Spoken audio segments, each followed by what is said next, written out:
In this video, I will be showing you how to create an easily expandable checkpoint system that saves your progress after you leave and rejoin in Roblox Studio. Additionally, it will not use a checkpoint from an earlier stage even if you touch it. The first thing you are going to want to do is create the parts that you will use as your checkpoints. You can create however many you want. Make sure to anchor it. I will make 5 green squares. You can use Ctrl+D to duplicate them. Keep in mind that you have to format the names exactly like this, naming it checkpoint and then the number with no spaces and a capital C. Next, insert a script into Server Script Service.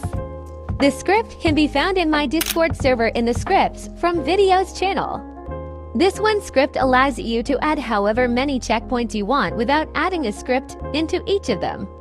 To allow the saving after you leave and rejoin function to work, you must modify one quick setting in game settings.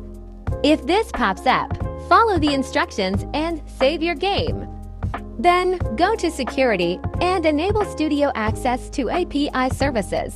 Now you have a working and expandable checkpoint system that saves when you leave.